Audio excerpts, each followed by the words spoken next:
বাংলাদেশ জাতীয়তাবাদী সাংস্কৃতিক দল কর্তৃক আয়োজিত আজকের সভার সম্মানিত সভাপতি ইতিমধ্যেই আমাদের কাছ থেকে প্রস্থান করেছেন। সভার সভাপতি আমি ভুল বলেছি, বিএনপি চেয়ারপারসনের ভাইস চেয়ারম্যান, বিএনপির ভাইস চেয়ারম্যান জনাব শামসুজ্জামান দুদু ভাই, বিশেষ অতিথি প্রধান অতিথি হিসাবে উপস্থিত ছিলেন বীর মুক্তিযোদ্ধা জনাব আব্দুল সালাম ভাই, অলরেডি আমাদের এখান থেকে প্রস্থান করেছেন। বিশেষ অতিথি হিসাবে আরো উপস্থিত আছেন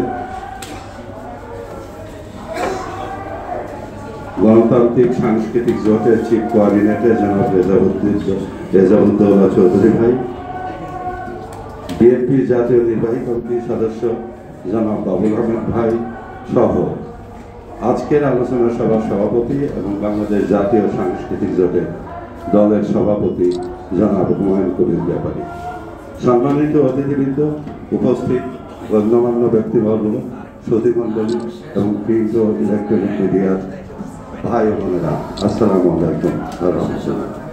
আমি আলহাজ হাসানুল ইসলাম রাজা, বাংলাদেশ জাতীয়তাবাদী সাংস্কৃতিক দলের পক্ষ থেকে আজকের আলোচনা সভায় অংশগ্রহণ করতে পেরে নিজেকে গর্বিত ও ধন্য মনে করছি। আজকের আলোচনার সভার বিষয় প্রতিহিংসা রাজনীতি, গণতন্ত্র, সুশাসন প্রেক্ষিত বাংলাদেশ।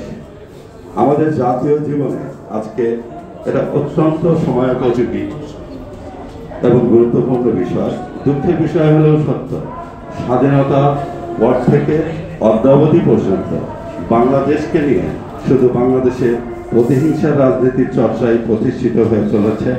আমি আজকের আলোচনার বিষয়টাকে তিনটি ধাপে, রাজনীতি, প্রতিহিংসার রাজনীতি, গণতন্ত্র ও সুশাসন, ছোট পরিসরে এই তিনটা বিষয় নিয়ে আলোচনা করব। প্রথমেই আসি প্রতিহিংসার রাজনীতি।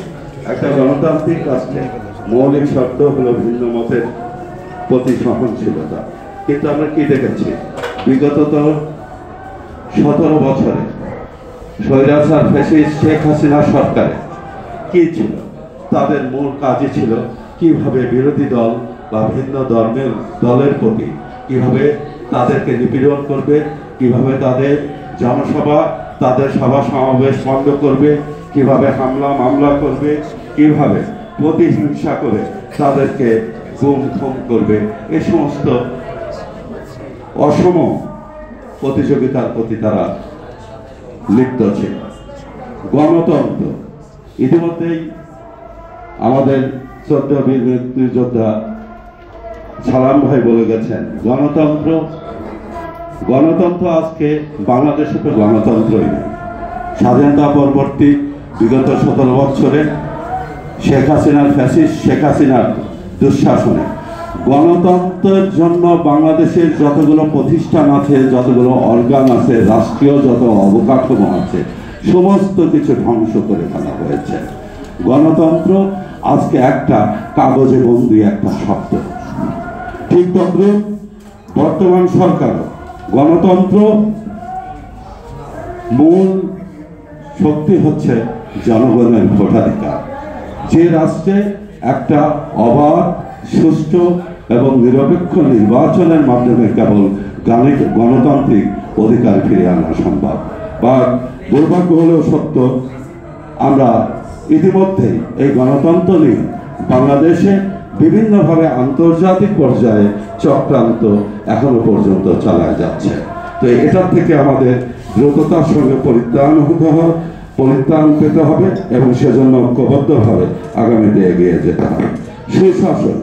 সুশাসন, দুর্নীতি, দলীয়করণ, বিচারহীনতা এসব আমাদের প্রশাসনিক ব্যবস্থাকে জর্জরিত করে ফেলেছে। সর্বস্তরে সুশাসন শব্দ, শুধু শব্দটাই আছে।